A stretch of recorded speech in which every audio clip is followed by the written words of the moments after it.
Alright guys, I'm here to show you just some basic redstone wiring. Because my series is going to be for beginners too, for people just starting out in Minecraft, wanting to know how to make some stuff that's useful to them. So first thing is redstone. That's what I got in my hand right now. Lay it on the ground, and that is your wiring. The way it works is you attach it to a source like a lever or a button, and it'll power things. When it's lit up, that means it's powering. As you can see, the piston went up, and you run it right into the piston, and there you go. Now redstone, it only goes so far. It goes 15 blocks of the power. As you can see, this last one is not lit up. It doesn't have any particles around it. That's number 16 redstone. The way that we get around that is we add something called repeaters, redstone repeaters.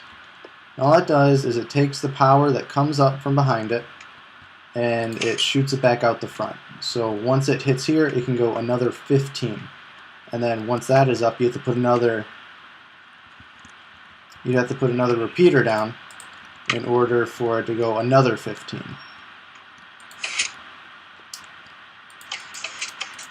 So that's just basic redstone, laying it down, powering things. And repeaters, this is a repeater right here. They have different timings on them. You can set it for a delay. You see how all of these, there's 4 repeaters here and only 1 over here. They all come up at the same time. And you set down a repeater, you right click to set it down, and then when you right click, it moves the back notch. The farther back it is, the more delay it has in it. This is a 4-click delay. This is only a 1-click because automatically it has a delay in the redstone repeaters. Redstone repeaters only are one-way circuit.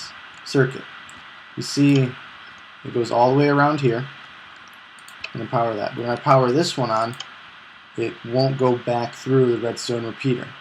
So that's good if you got complicated circuits and you don't want your power going back through and powering something else. I've had that problem many times. Also, great thing with repeaters is you can make clocks with them. And all a clock is it just repeats what it's doing. As you see, I push this button, and all it does is it keeps going in a circle, and then it'll keep going in that circle until you sever the connection. It has nowhere to return to. So with that, go on to our next, which is pistons. One of my favorite things that they added to the game. Pistons, they have to be powered by redstone or a lever. You see right here, a lever right next to it will power it. And pistons, they can push up to 12 blocks. You put 13 blocks in front of them, they won't work. They'll do this.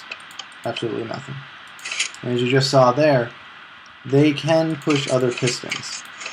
But if the piston that it's pushing is already powered, it can't do anything. It just won't work. So it has to be closed like that. So I can do the back one, then the front one.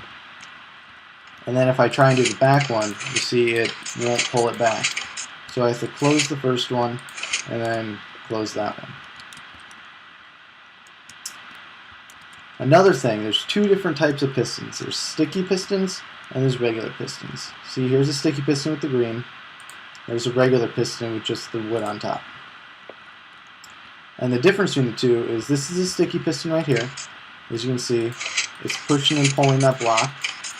And here is the regular piston. All it does is push. It won't pull back that block. So if you ever had this, you'd have to put a block and then do that and put the block again. So those are some piston.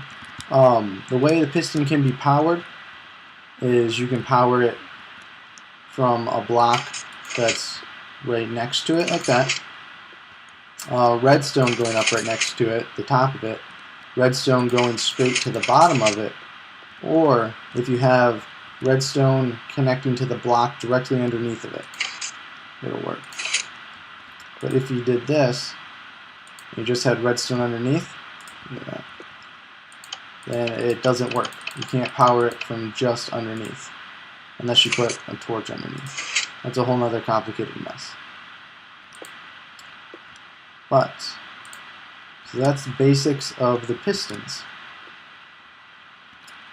And right here we have what are called redstone torches.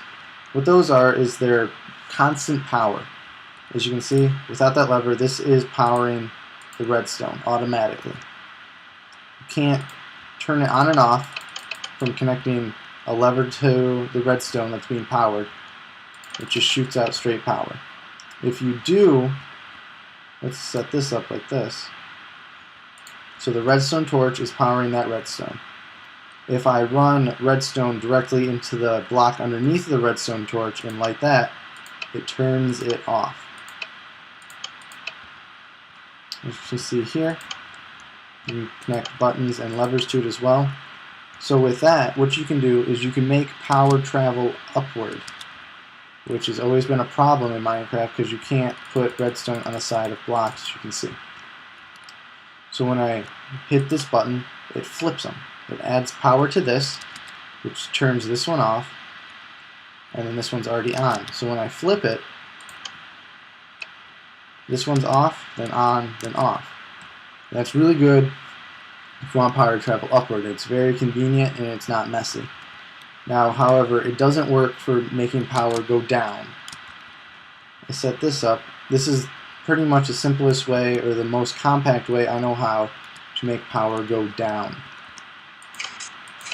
You have to set up a spiral and then just add your redstone. But you got to be careful. If it's farther, like if it's 15 blocks down, then you have to add some redstone repeaters to that, or else it won't make it all the way down.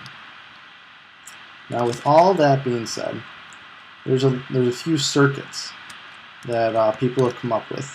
This one right here, which is one of my favorites, is called the RS NOR latch.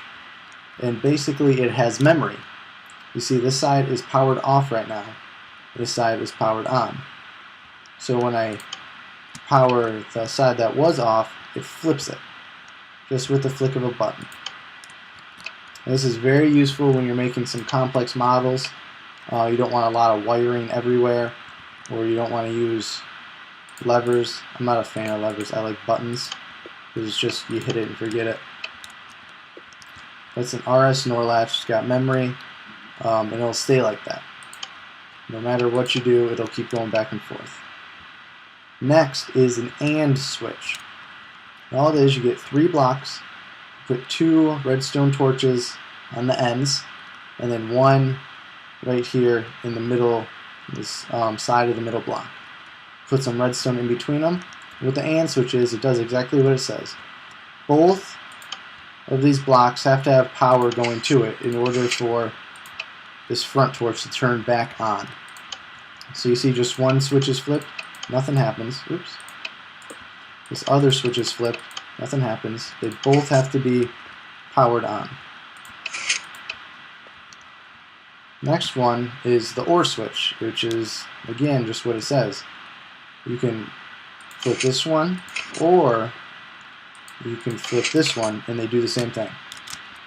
Power coming from any direction into that torch will set this off. So that is basic redstone setup circuit. It's for beginners, you know, because I'm going to be doing 3-way, which has beginner basics in it. So like, comment, subscribe. Find any problems, let me know. I can make a new video, set something new up, explain something better if you want me to. Just let me know, write it in the comments. I will talk to you guys later.